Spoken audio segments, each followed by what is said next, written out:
Is that on? Yeah. Yep, cool. It's all on. Down there. Yep.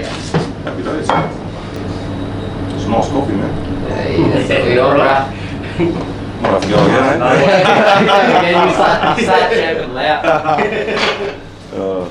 Sweet. Dave, my name's Dave Hooker. People know me as Hooksy or Hooks. Yeah, I started out young bloke, went to a Catholic school. I was going there, was doing real good with my grades, but I wasn't good in the playground. Yeah, I was a bit of a troubled kid. I found it was due more towards my upbringing at home. You know what I mean? So what I got taught was okay at home. I took it out into the the ovals or back in schoolyards, and pretty much used it out there. So come from a pretty violent childhood. Had an abusive father. Give me a hiding for everything that I did. Nothing was good enough. He come from the islands. My dad is from Vanuatu.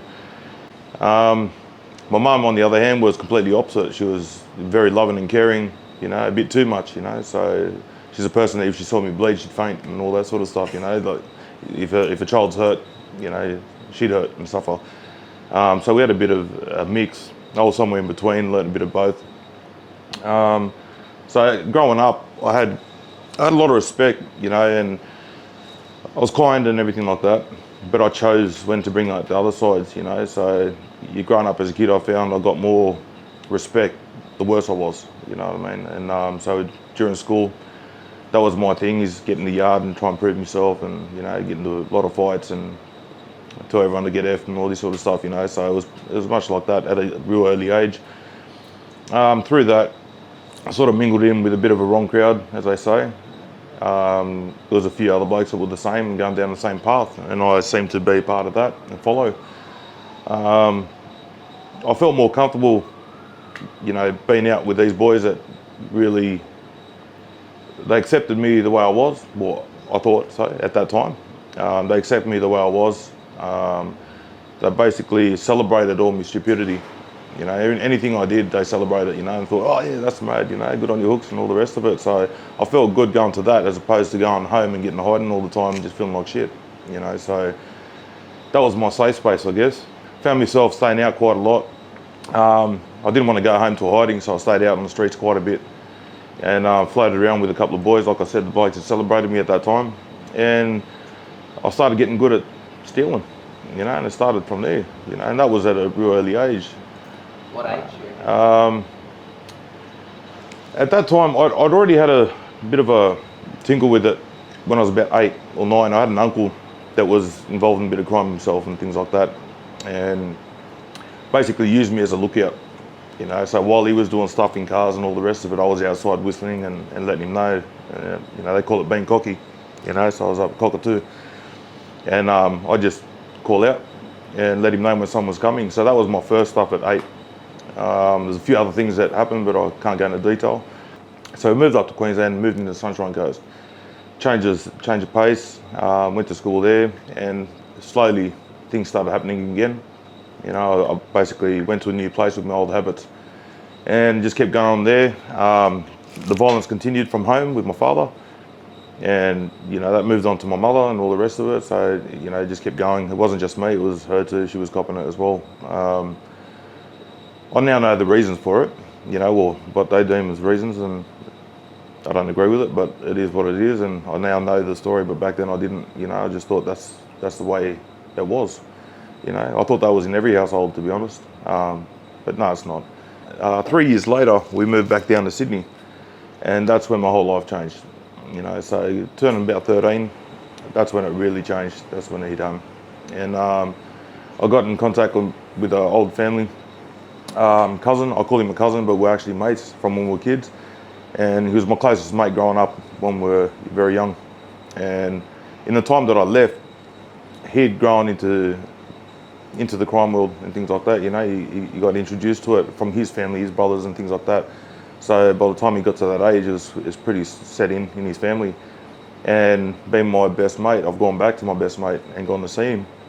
And when I stayed at his house for the first time, I seen change in him. He wasn't the same mate that I remembered leaving, you know. So we were into soccer as we grew up. We were very heavily into soccer. That was everything to us, you know, and we were quite good at it, you know. Him more so.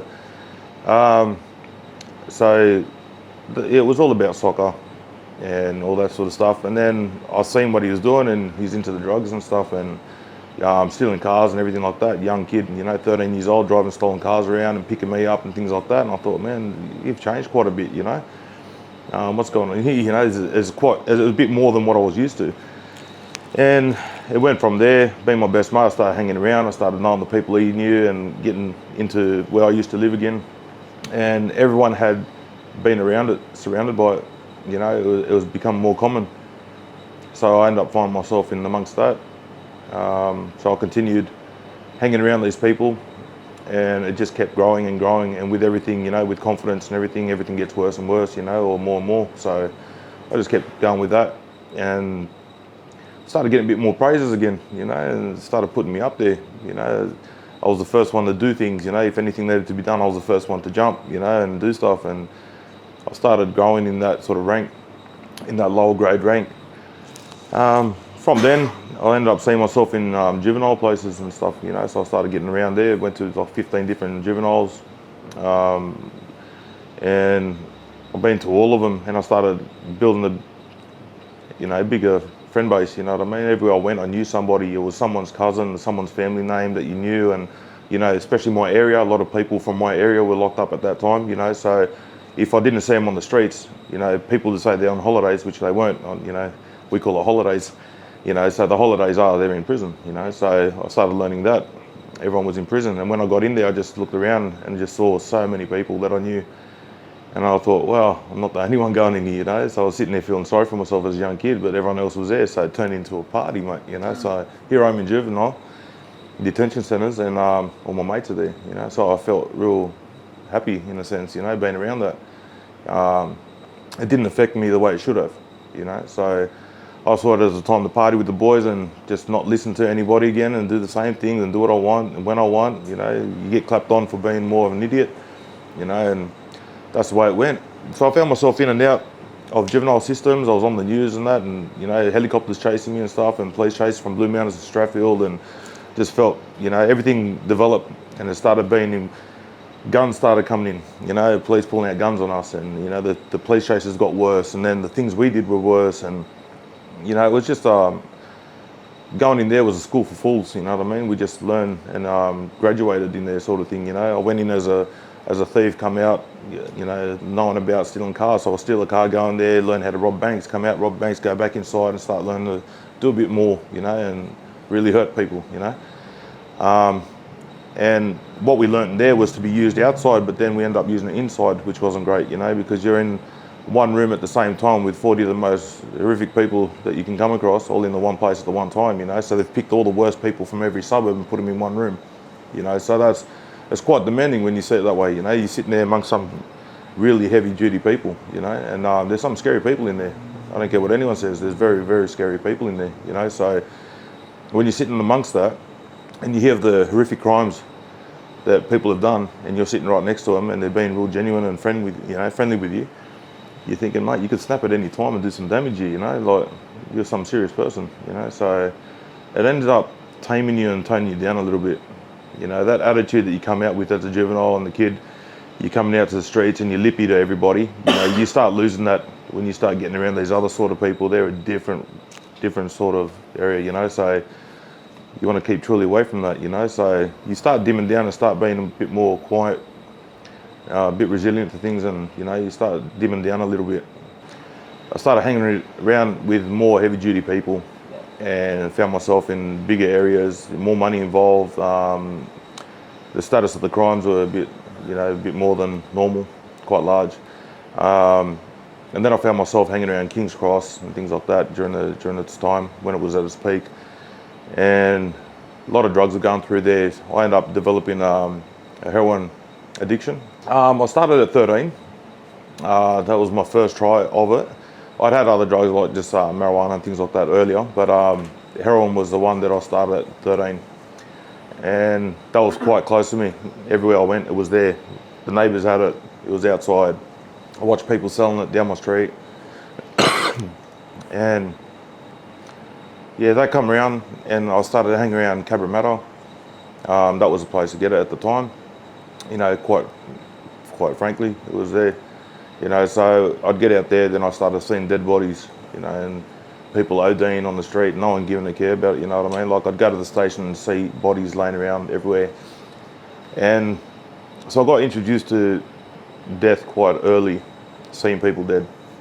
And it was just everywhere and no one was helping these people. You know, these people were dying or, you know, or dead and no one helped out. People were just walking over them, you know, and that was pretty sad to see. That dawned on me over the years, you know, but while we were there and I was going through that, I didn't think it was as bad as it was. Yeah, and as I said, as time got on and I grew older and I started seeing that, and I was like, or thinking about it, and I was like, man, that's not good. You know, that was a pretty bad sort of time in my life, you know, and for these people and their families, and that was, yeah, it's quite bad. And started seeing that quite a bit, and I started noticing the more time went on, the more of that I saw.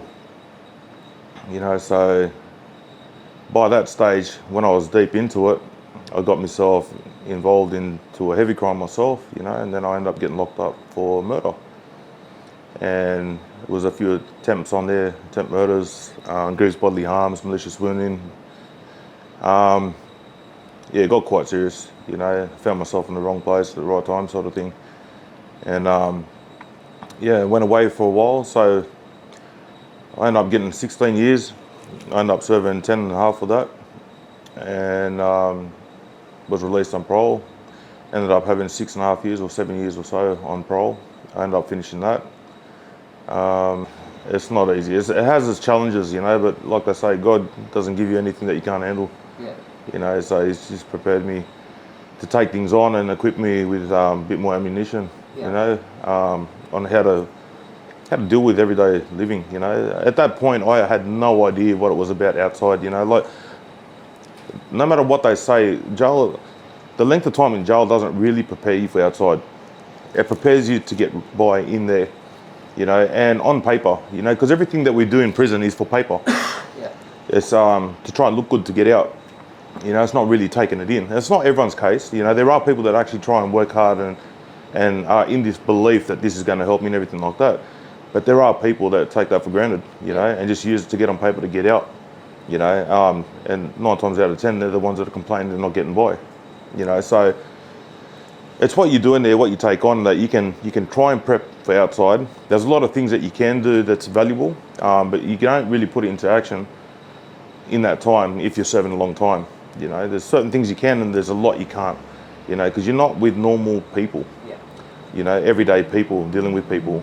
You're dealing with people that react very quickly, you know, whereas outside, people are scared of, you know, the violence or things like that, or scared of raising their voice, scared to deal with police and everything like that. In there, they're not. You know, you will get told very quick and proper. You know, like if you have a problem in there, you'll get told then and there. Yeah. You know what I mean? You got to uphold your say pretty much in there.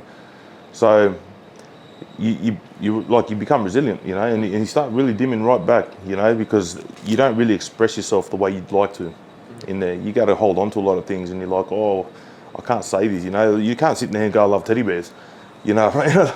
You can't say things like that, you know. Can't be your true self, I guess. You can't be your true self. So Yeah. you basically put on a face, you know, a fake face in there or a mask, and hide yourself to what you really are as a person, you know. There's a lot of good people in there. There really is. And you see a lot of people that are very violent and everything like that. They actually come from a great, you know, background. They've grown up quite well, and they're just trying to find identity. They're trying to be somebody outside of what their norms are, you know, and be bigger than what they are, you know. So you find that a lot in there. We put on a lot of masks, and like I said before about the, you know, visitations and things like that. With my mother, you know, there's 2 people putting on masks. My mum's putting on a mask not to let me know how good it is outside, and I'm doing the opposite. You know, I'm going there and putting on a mask, telling her, you know, I'm fine. You know, when it's not. In a position where you're like, I don't want to tell, you know, my loved ones I just punched on in the yard yesterday. That's There's right. someone that wants to kill me, and they That's don't want right. to say to you, I'm having a great time. So Yeah. there's that weird. Yeah, well, that's it. Like I went to a visitation with my mother, you know, and I walked out and I literally got stabbed just before it. You know what I mean? So, and that was like literally 20 minutes just before I got called for a visit. you know. So I've had to walk out the visits, and I'm standing there, and she's like, "You're all right?" And I'm like, "Yeah, I'm good in here, you know, I'm great, you know." I'm sitting there with a wound, you know, like, yeah, it's not great, you know. Then they find that out when you go and get searched. You come back and they're going, "What's that from?" You know, you're like, "Oh, I fell over in the shower." Yeah. You know what I mean? Like, the good old story, you know. So how many times you flip, you know, or trip over, you know. So a lot of that, and I find that it's just a lot of fake stuff going on, you know, and we get caught up in it, you know, not knowing any better, being a young bloke growing up in a place like that, you fall into it, you know, and it's just a big story, you know, and yeah, there's a lot of fakeness in there, mate. There's not many people I know from there. Put it this way, you know, the people, my best mates now aren't my best mates now, you know. The people that I walk by in there every day and just said hello gracefully, you know, to them, they're actually better mates than the people that I considered mates. Yeah. You know what I mean? And I keep in contact with those people, you know, Yeah. and they've gone their own way. They're doing well themselves. You know, some of them are too late.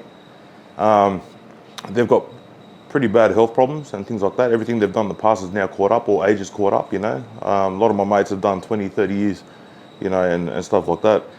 And they're not on the best side of life at the moment, you know, but they're still not going in, you know. They don't, they're not even fit enough to go in anymore, you know what I mean? Like, they've done their time and now they're just trying to survive pretty much, you know. Yeah.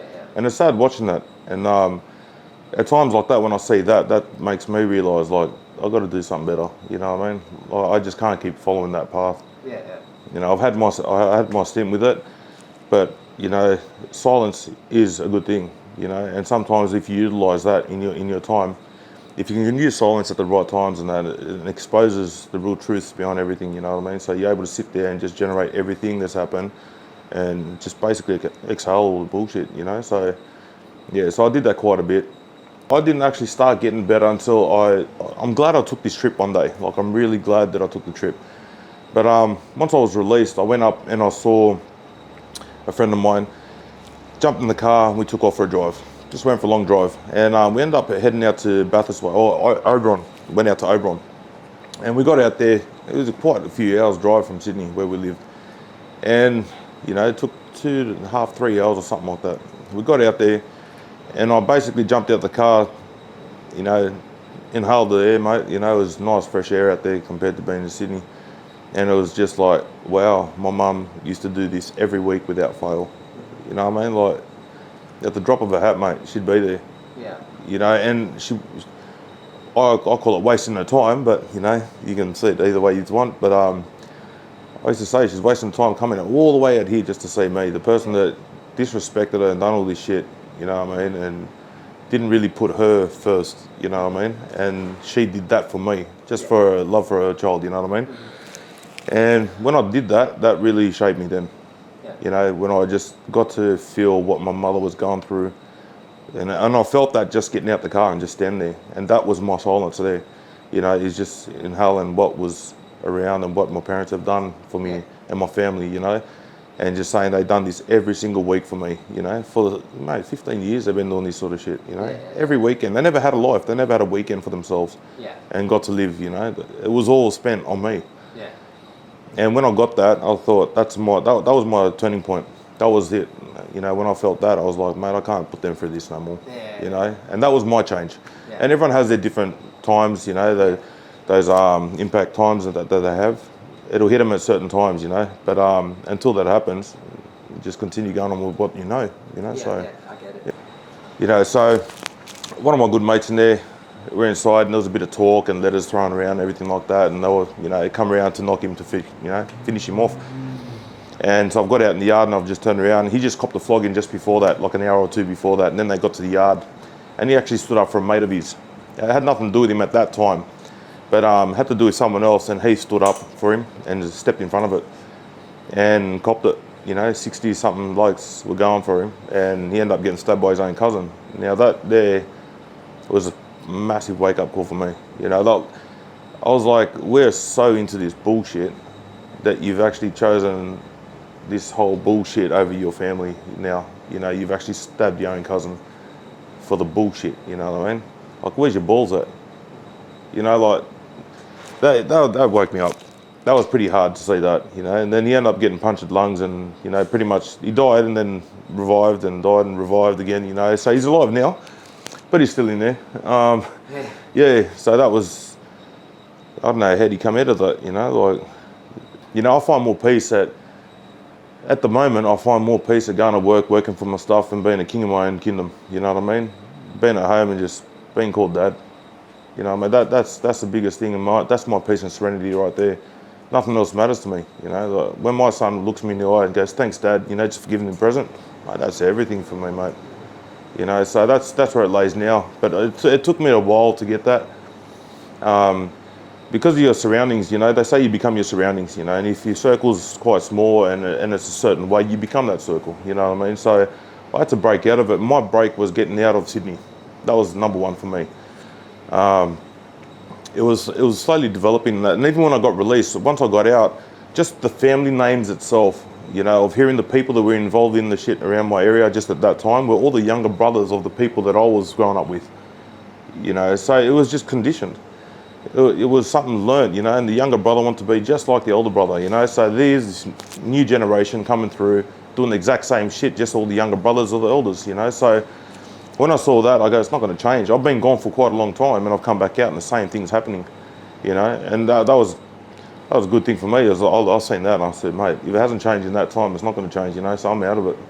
That's the only way I can do is just, it wasn't an escape as such, but it was just a move for me to get forward, and try and start doing things in my life and start focusing on me and my family, as opposed to thinking I can sit there with my mates and be praised for bullshit, and consider that living life, It wasn't life.